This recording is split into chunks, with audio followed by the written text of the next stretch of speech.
नमस्कार, मैं अर्पित आप सभी का स्वागत करता हूं हमारे हेल्थ फर्स्ट शो में। दोस्तों, महिला हो या पुरुष, दोनों में एक आम समस्या देखने को मिलती है, जो कि है गंजापन। अब ये भी किस वजह से होता है और क्या क्या इलाज हो सकते हैं इस गंजेपन के, जानेंगे आज हमारे हेल्थ फर्स्ट शो में।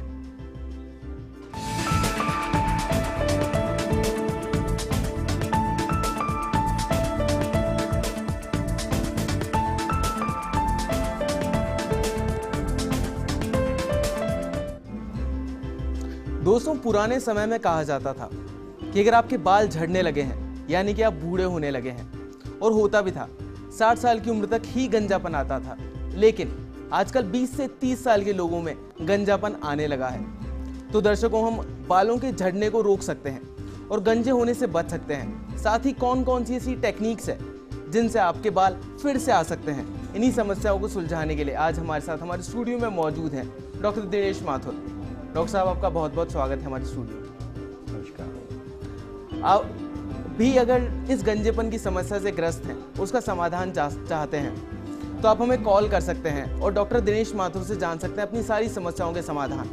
हमारा नंबर लगातार आपकी टीवी स्क्रीन पर फ्लैश हो रहा है, तो देर किस बात की है, डायल कीजिए अपना हमारा नंबर और या फिर कर दीजिए हमें मेल। डॉक्टर साहब, सबसे पहले मैं आपसे जानना चाहूँगा कि गंजेपन के क्या कारण होते हैं। देखिए अर्पित, गंजेपन के बहुत सारे कारण होते हैं, लेकिन जैसे आपने शुरुआत करी कि सब बहुत ही यंग एज के अंदर होने लगे, ऐसी बात नहीं है। आदमी के या किसी भी बच्चे के या मनुष्य के शरीर के अंदर बाल जो हैं वो गर्भावस्था से ही जो है पैदा होने लग जाते हैं, और उस टाइम पे बहुत हल्के हल्के जैसे रोएं जैसे बाल होते हैं, जिनको कि वेलस हेयर्स बोलते हैं, लेनोवो हेयर्स बोलते हैं। वो धीरे धीरे जब बड़े होते हैं, थिक होते हैं, उनको टर्मिनल हेयर की स्टेज के अंदर बोलते हैं। और पूरे शरीर के अंदर करीबन 50 लाख के लगभग जो है बाल होते हैं, और सर के अंदर भी लगभग 1 से 1.5 लाख के बाल जो है उसके अंदर होते हैं। और उनके गिरने के या कम होने के बहुत सारे कारण हैं, जो कि भी अपन विस्तारपूर्वक चर्चा करते हैं। अच्छा, तो डॉक्टर साहब, एक चीज़ और मैं आपसे जानना चाहूँगा कि क्या हार्मोन्स के कारण भी गंजापन होता है लोगों में? हार्मोन्स के कारण गंजापन होता है, जिसको कि जो मेल पैटर्न बाल्डनेस जो बोलते हैं, जो मेल हार्मोन होता है टेस्टोस्टेरोन, मेल हार्मोन का जो एक्शन होता है वो सर के अंदर, बाकी जगह पे तो शरीर पे वो बाल ज़्यादा करता है। आपने देखा होगा कई बार कई लड़कियों के कई उनके जो है ना एक्सेस ऑफ हेयर होता है, हर्सुटिज्म, चेहरे पे बाल आने लग जाते हैं। तो वो जो मेल हार्मोन का जो उसका जो इफ़ेक्ट है वो शरीर के अंदर, बाकी जगह तो वो बाल बढ़ाता है, लेकिन सर के अंदर एक विशेष तरह के रिसेप्टर्स होते हैं जिनको कि डाईहाइड्रोटेस्टोस्टेरोन रिसेप्टर्स बोलते हैं। और उन रिसेप्टर्स के ऊपर जब ये हार्मोन्स काम करते हैं तो वो बालों को पतला करके और उनको झड़ने का काम करते हैं। तो इसलिए हार्मोन्स का निश्चित तौर पे इसके ऊपर इफेक्ट है। डॉक्टर साहब, आगे बढ़ने से पहले एक कॉलर हमारे साथ जुड़ गए हैं, अजमेर से हैं ये गन्नी जी। गन्नी जी, आपका बहुत बहुत स्वागत है हमारे शो में। पूछे आप क्या पूछना चाहते हैं डॉक्टर साहब से? पूछना चाहते हैं, उनके बाल झड़ गए गन्नी साहब का। क्या गनी साहब, क्या पूछा आपने? ये नहीं बहुत है। गनी साहब की आवाज़ में कुछ, मुझे लगता है डॉक्टर साहब उनकी आवाज़ कट गई है। हाँ। डॉक्टर साहब पूछना चाहते हैं कि उनके बाल बड़े झड़ते हैं, तो क्या करें वो? देखिए गनी साहब, बाल तो वैसे तो झड़ते हैं, क्योंकि बालों का जो 3 स्टेज होती है, एनाजन, केटाजन और टीलोजन। एनाजन करीबन 2 से 10 साल तक की स्टेज के अंदर रहते हैं। केटाजन जो है वो रेस्टिंग फेज होता है, और जो टीलोजन जो है वो करीबन 1 से 15 दिन का या इस तरह का रहता है। तो बाल नॉर्मल कोर्स के अंदर भी जो है वो झड़ते हैं, और करीबन 10 से 20 या कहते तो हैं कि 50 बाल तक जो है वो रोज़ाना अगर झड़ते हैं तो उसमें कहीं कोई दिक्कत वाली बात नहीं है, क्योंकि वो उग भी जाते हैं। और उगते हुए बाल तो दिखते नहीं हैं, झड़ते हुए दिखते हैं। अब झड़ने का कारण सर के अंदर डेंड्रफ या रूसी भी हो सकता है। झड़ने का कारण सर के अंदर यदि कोई इन्फेक्शन है तो वो भी हो सकता है। झड़ने का कारण यदि उसके और कई किसी प्रकार की बीमारियाँ जिसको कि हम एलोपेशिया एरेटा बोलते हैं, उसके अंदर सर के अंदर बिल्कुल चकत्ते जैसे एक रुपये के बराबर या बड़े गोल गोल चकत्ते जैसे बाल उड़ जाते हैं, वो ओवरनाइट उठते हैं। तो अब गनी साहब का ये तो समझ में नहीं आ रहा है कि किस तरह के उड़े हैं और गनी साहब की उम्र क्या है। डॉक्टर साहब, एक और हमारे साथ कॉलर जुड़ गए हैं अभी के लिए। झालावाड़ से श्रद्धा जी हैं हमारे साथ। तो श्रद्धा जी, आपका बहुत बहुत स्वागत है हमारे शो में। पूछिए आप क्या पूछना चाहती हैं डॉक्टर साहब से? जी, मैं पूछना चाहती हूँ, मेरे पापा की उम्र 58 साल है और उनके बाल नहीं हैं, उड़ गए हैं, तो कोई उपाय बताइए जिससे उनके बाल आ सके। देखिए इस एज के अंदर जो अगर बिल्कुल नहीं है और सर बिल्कुल चांद की तरह अगर चमकता हुआ है तब तो काफ़ी मुश्किल है। और यदि थोड़े बहुत कोई झड़े हुए हों तो उसके अंदर तो हम उनको लोकल लगाने के लिए भी दवा दे सकते हैं, जिसमें कि मिनॉक्सिडिल नाम की एक दवा होती है जो कि अलग अलग ब्रांड नेम से आती है। वो उसका काफ़ी अच्छा इफ़ेक्ट है। साथ में खाने के लिए गोलियां देते हैं, विटामिन देते हैं, जिंक देते हैं और कई प्रकार की जो है ना वो थेरेपीज़ है। अगर उसके बावजूद भी जो है नहीं हो रहा है तो एक प्लेटलेट रिच प्लाज्मा थेरेपी होती है, वो भी करते हैं। और अगर बहुत ज़्यादा है उनके कहीं थोड़ा बहुत भी पीछे के हिस्से के ऊपर अगर बाल है तो वो ट्रांसप्लांट भी करा सकते हैं। डॉक्टर साहब एक और कॉलर अभी हमारे साथ जुड़ गई हैं, नीरज जी हैं ये कोटा से। नीरज जी आपका बहुत बहुत स्वागत है हमारे शो में। पूछिए अब क्या पूछना चाहती हैं इनसे, डॉक्टर साहब से। डॉक्टर साहब मैं नीरज बोल रहा हूँ कोटा से। हाँ बोलिए सर। पिछले 3-4 साल से मेरे आगे से बाल हेयर लॉस होते जा रहे हैं और ऊपर टॉप से जो बैक साइड से ऊपर जो होता है, हाँ वहाँ से काफी कम हो गए हैं। नीरज जी उम्र क्या है आपकी? मेरी 43 ईयर्स। 43 ईयर्स हैं। तो अगर जो पीछे की तरफ जो पीछे वाला हिस्सा जहाँ गोल गोल चांद सा जो आ जाता है जिसको है उसको एंड्रोजेनिक एलोपेशिया बोलते हैं। आगे से जो कम होते हैं बाल उनको जो रिसीडिंग ऑफ हेयर लाइन बोलते हैं। जो हेयर लाइन जो होती है मेल पैटर्न बाल, जो पुरुषों के जो हेयर लाइन होती है वो अगर आपने देखा होगा कि साइड से जो निकल करके जो बाल जो जाते हैं वो धीरे धीरे एज के साथ में पीछे खिसकती जाती है। इसको रिसीडमेंट ऑफ द हेयर लाइन बोलते हैं। और पीछे जो बिल्कुल गोल सर के अंदर जो गोल चकत्ते में जो उड़ जाते हैं उसको एंड्रोजेनिक एलोपेशिया, जो एंड्रोजेनिक एलोपेशिया का ही ये वो है कारण है। और इसके लिए आपको अपने त्वचा रोग चिकित्सक को दिखा करके और उससे इलाज ले सकते हैं। आजकल तो और बहुत सारे जो है ना वो लेटेस्ट इलाज उपलब्ध हो गए हैं जिसके बारे में अभी हम चर्चा करेंगे। डॉक्टर साहब एक और कॉलर जुड़े हैं अभी हमारे साथ, अजमेर से हैं ये। अजमेर से भवानी जी हैं। भवानी जी पूछिए अब क्या पूछना चाहते हैं डॉक्टर साहब से। हाँ नमस्कार डॉक्टर साहब। नमस्कार भवानी जी। हाँ जी, मैं ये पूछना चाह रहा था डॉक्टर साहब, ये हर गर्मियों के अंदर, मेरी उम्र है 40% डॉक्टर साहब, हाँ है ना, और हर गर्मियों के सीजन में मेरी पीठ पर छोटी छोटी फुंसियां आ जाती हैं डॉक्टर साहब। हाँ जी, है ना, और सर्दियों में बिल्कुल खत्म हो जाती है और उसके अंदर सफेद सफेद दाग रह जाते हैं। हाँ। तो इसके लिए क्या करना चाहिए मुझे? देखिए अगर पीठ के ऊपर गर्मियों में ही फुंसियाँ आती है तो गर्मियों में जो घमौरियाँ होती हैं वो सबसे आम कारण होता है।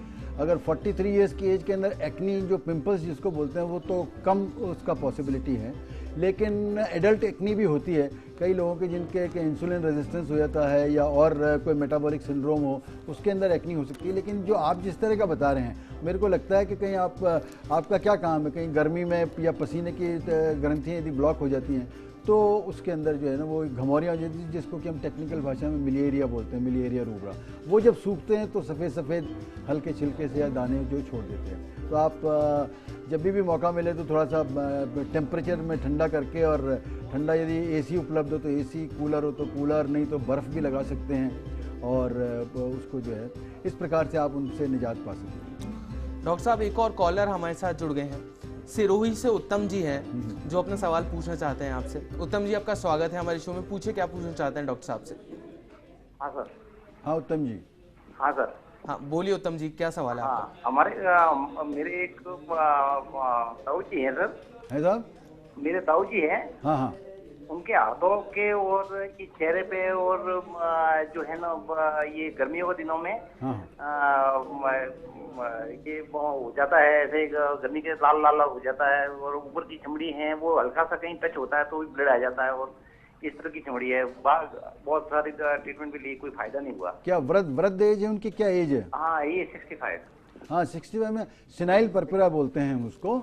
और क्या होता है कि चमड़ी थोड़ी सी कमज़ोर होने लगती है और जो त्वचा की जो खून की नलियाँ होती है वो उनके ऊपर ज़रा सी भी यदि कहीं चोट लगती है या ज़रा सा भी उसके ऊपर कोई खरोंच लगती है तो उसके अंदर ऑटोमेटिकली ब्लड निकलने लग जाता है। लेकिन फिर भी ये बीमारी जो है इसके लिए आप उनके अपने ताऊ जी के जो है वो ब्लड टेस्ट करा के देखें कहीं उनके जो क्लॉटिंग टाइम में या ब्लीडिंग टाइम में या और कोई ब्लड डिसऑर्डर तो नहीं है। उसको पहले यदि कम कर दिया जाए तो उसके बाद में जो है ये सिनाइल परपुरा को आराम से ट्रीट किया जा सकता है। लेकिन ऐसा नहीं हो कि उसके अंदर कहीं हम कोई सीरियस चीज़ को छोड़ जाएं, तो इसलिए आप अपने चिकित्सक को दिखा करके और उनके टेस्ट ज़रूर से करवा लें। डॉक्टर साहब अक्सर आजकल देखने को मिलता है कि पुरुषों में और महिलाओं में बड़ी कम एज में गंजापन या फिर बाल झड़ना प्रारंभ हो जाता है। देखिए, जो तो क्या फीमेल्स में जो होता है उसको फीमेल पैटर्न हेयर लॉस बोलते हैं, मेल्स में जो होता है उसको एंड्रोजेनिक एलोपेशिया या मेल पैटर्न बाल्डनेस बोलते हैं। और उसका जो मेन कारण जो है लीविसाइड, एक तो जो आजकल के ज़माने के अंदर जो फास्ट फूड है, जो खाने पीने की जो प्रक्रिया है और जो स्ट्रेसफुल लाइफ है, उसमें डेफिनेटली खाने पीने की कमी या न्यूट्रिशियस एलिमेंट की कमी या उसके अंदर वाइटामिन्स मिनरल्स की कमी की वजह से भी जो है ना ये बाल ज़्यादा झड़ते हैं। और दूसरा ये है कि जो हार्मोनल इफ़ेक्ट होता है एंड्रोजेनिक एलोपेशिया, वो निश्चित तौर पे वो भी काफ़ी देखा गया है और उससे जो है वो पुरुषों में या स्त्रियों के अंदर जो है वो बाल झड़ते हैं। डॉक्टर साहब, एक और कॉलर अभी हमारे साथ जुड़ गए हैं। आशीष जी हैं राजसमंद से। आशीष जी, आपका बहुत बहुत स्वागत है। पूछिए क्या पूछना चाहते हैं डॉक्टर साहब से। सर नमस्कार। नमस्कार आशीष जी। सर मैं राजसमंद से बोल रहा हूँ। सर मुझे सोराइसिस की प्रॉब्लम है 7-8 साल से। हाँ जी। और उस कारण से मेरे सिर में बाल भी काफ़ी उड़ने लग गए। ट्रीटमेंट भी काफ़ी कराया लेकिन उससे आराम नहीं पड़ रहा है। वो क्या होता है साहब, सोराइसिस के साथ में सीबोसोराइसिस जो है वो सर का भी जो है वो इन्वॉल्वमेंट हो जाता है। हालांकि उस सर के इन्वॉल्वमेंट के अंदर बहुत ज़्यादा बाल झड़ते नहीं है, लेकिन साथ में यदि सिबोरिक एलिमेंट हो तो उसके साथ में झड़ सकते हैं। सोराइसिस तो एक लंबी चलने वाली बीमारी है, ज़िंदगी ताउम्र रहती है और वो उसको ठीक हो जाती है। उसको आगे यदि आप त्वचा रोग चिकित्सक से सलाह लेकर के और दवाइयाँ ले, तो जो लगाने वाली दवाइयाँ हैं, कुछ आजकल खाने के नए इम्यूनोमॉड्यूलेटर्स आ गए हैं, उनको लेने से सोराइसिस कंट्रोल में रहता है। लेकिन सोराइसिस को वो कभी भी दोबारा जो है वो उसके लीजन्स रीअपियर हो सकते हैं। और उसके साथ में यदि बाल झड़ रहे हैं तो हो सकता है आपके डेंड्रफ ज़्यादा हो, जिसको सिबोरिक डर्मेटाइटिस बोलते हैं। उसके लिए कोई अच्छी दवाएं लिखते हैं त्वचा रोग चिकित्सक, जो कि रात के टाइम पे स्टे ऑन लोशंस लगवाते हैं।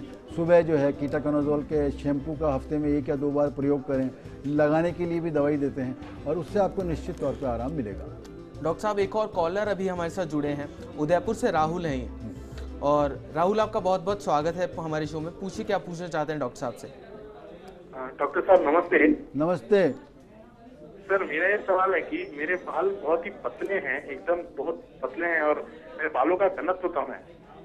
वो डेंसिटी कम है तो इसका मतलब वो उड़ने की प्रक्रिया में आ रहे हैं, क्योंकि जो उसका हम ट्राइकोस्कैन एक मशीन होती है जिसमें कि लगा के देखते हैं कि बालों की डेंसिटी कितनी है, बालों की थिकनेस कितनी है। और इसके लिए जो है वो लगाने की दवाइयाँ देते हैं। आजकल जो हमने एक काफ़ी recent platelet rich plasma therapy, उसका एक इनोवेशन किया है। और प्लेटलेट रिच प्लाज्मा थेरेपी जब लगाते हैं तो उसी का मरीज़ का ही ब्लड लेकर के उसके जो सेल्स होते हैं, एक तो आप जैसे जानते होंगे कि रक्त के अंदर 3 प्रकार के सेल्स होते हैं, white blood cells, red blood cells, platelet.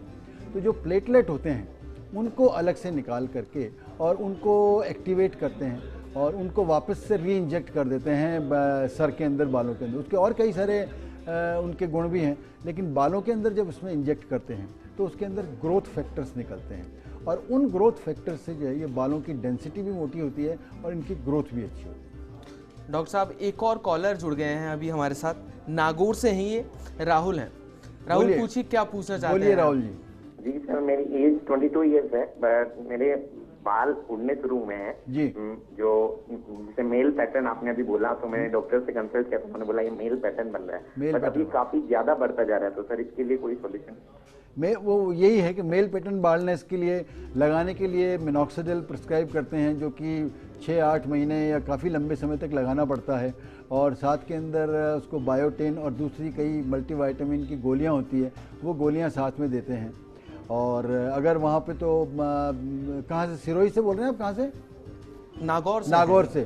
Nagaur में तो शायद हो सकता है कोई प्लेटलेट रिच प्लाज्मा थेरेपी का इनोवेशन वो नहीं कर रहे होंगे, लेकिन यदि कभी आपको समय मिले तो आप जयपुर में आएँ और या किसी अच्छे सेंटर पर जाएँ जहाँ की PRP थेरेपी करते हैं, तो उससे बालों का झड़ना इमीडिएटली और काफ़ी अच्छी तरीके से जो है वो रुक जाता है।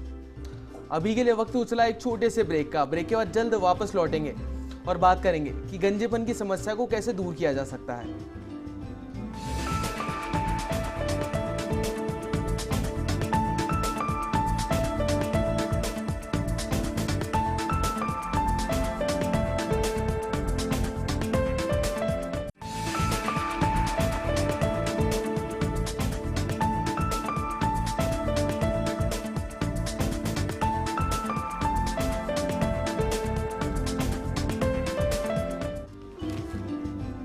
ब्रेक के बाद एक बार फिर से आपका स्वागत है हमारे शो हेल्थ फर्स्ट में। डॉक्टर साहब, एक और सवाल मैं आपसे पूछना चाहता हूँ कि गंजापन तो लोगों में हो जाता है, लेकिन क्या क्या उनके उपचार संभव हैं आज? देखिए, गंजापन के उपचार काफ़ी उपचार अब तो डेवलप हो गए हैं। जैसा कि जिन दर्शकों ने जो लेट अपने साथ में ज्वाइन किया होगा, वैसे तो हम शुरू से ही बात करते हुए आ रहे हैं। एक तो लगाने की टॉपिकल मेडिसिन देते हैं।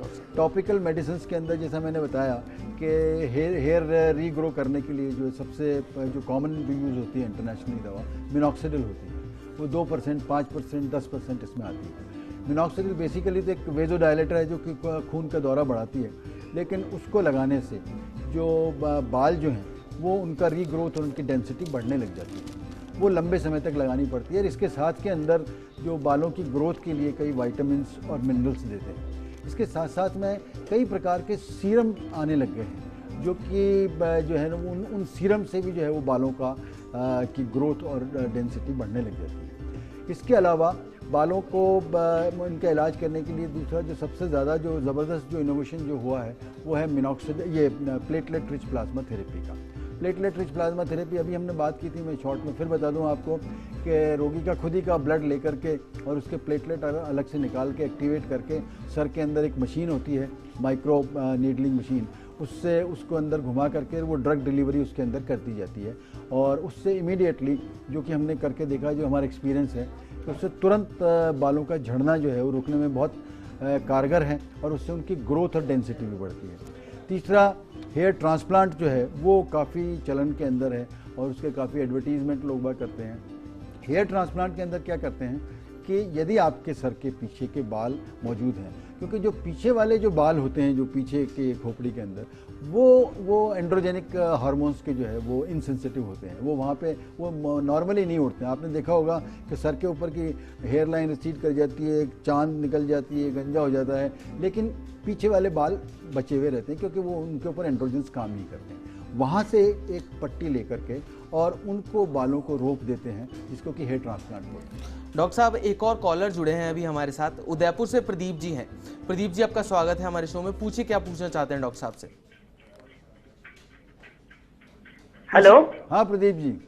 सर मैं यूँ जा रहा हूँ सर, प्रणाम पहले तो। मेरी मिसेस की हाथ की थोड़ी चमड़ी वगैरह सर उतर रही है थोड़ी, वो जब वो थोड़ा पानी वगैरह में हाथ डालती है और ये सरफ वगैरह से धोती है, तो सर उसके लिए क्या करें? देखिए, जब उनको सबसे पहले तो आप जो है ना कोई किसी मेड का या बाई का इंतजाम करें, उनको आराम दें और जो है उनके साबुन से कहीं किसी से एलर्जी है, एलर्जिक कॉन्टैक्ट डर्मेटाइटिस है जो कि डिटर्जेंट और साबुन से ज़्यादा होती है। यदि ऐसा है तो सबसे जो सस्ता, सुंदर और टिकाऊ मैं आपको इलाज बताऊं, वो जो हाथों के ग्लव्स होते हैं, बड़े वाले ग्लव्स जो डॉक्टर यूज़ करते हैं, डॉक्टर ग्लव नहीं लेकिन बड़े वाले मोटे वाले ग्लव्स जो है वो पहना करके उनको कपड़े वगैरह धोने का या साबुन से हाथ लगाने का करें, क्योंकि उनको एलर्जिक कॉन्टैक्ट डर्मेटाइटिस होगी है जो कि इन साबुन से, डिटर्जेंट से और इन चीज़ों से होती है, साथ साथ में और कई दूसरे पदार्थों से भी होती है। तो वो आपको उनको एकदम से रोकना पड़ेगा और उसके बाद में जो है ना किसी स्किन स्पेशलिस्ट को आप दिखाएंगे वहाँ पे, तो वो उस पर लगाने के लिए कोई मलहम और गोलियों का जो है ना उससे सेवन करने को देंगे, जिससे कि उनको फ़र्क पड़ेगा। इसके लिए हम एक पैच टेस्ट भी करते हैं स्किन स्पेशलिस्ट। पैच टेस्ट करके ये भली भांति सुनिश्चित कर लिया जाता है कि उनको साबुन से एलर्जी है या निकल से है या हेयर डाई से है, किस चीज़ से एलर्जी है वो अच्छी तरह से बता सकते हैं। डॉक्टर साहब, अभी के लिए एक और हमारे साथ कॉलर जुड़ गई हैं, अजमेर से नेहा हैं ये। नेहा, आपका बहुत बहुत स्वागत है हमारे हेल्थ फर्स्ट शो में। पूछिए क्या पूछना चाहती हैं डॉक्टर साहब से। नमस्ते डॉक्टर साहब। हाँ, एक्चुअली मेरे को ये पूछना था कि जैसे हम लोग ब्लीच अप्लाई करते हैं अपने फेस पे, तो जैसे ब्लीच लगाया था तो उसके वजह से कुछ एरिया ऐसा है जो पूरा ब्लैक हो गया था, उससे मतलब उससे साइड इफेक्ट हो गया था, तो उस वजह से पूरा एरिया ब्लैक हो गया। तो वो इफेक्टेड एरिया को क्योर करने का अगर आपके पास कोई रास्ता हो तो।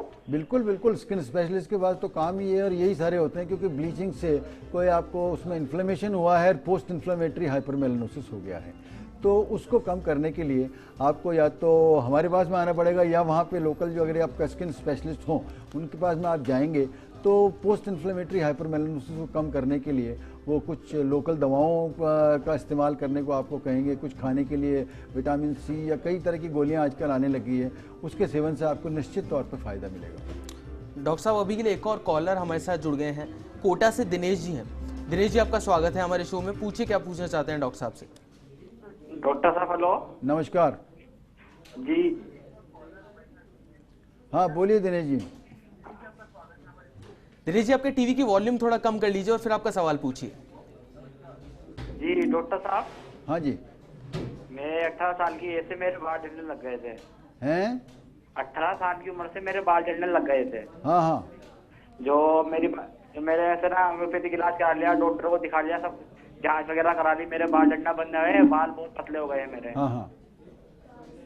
तो डॉक्टर साहब उसकी समस्या का समाधान चाहते हैं। देखिए, अब बाल अगर झड़ रहे हैं तो उसको आप किसी अच्छे स्किन स्पेशलिस्ट को आकर के दिखाएंगे, तो हम आपका ट्राइको स्कैन करके पहले तो ये देख लेंगे कि आपके बालों की डेंसिटी कितनी है, बालों की ग्रोथ कितनी है, फिर उसके बाद में उसको इलाज करके और फिर वापस से उसका वही टेस्ट करके आपको बताएंगे कि उसमें फ़ायदा हो रहा है या नहीं हो रहा है।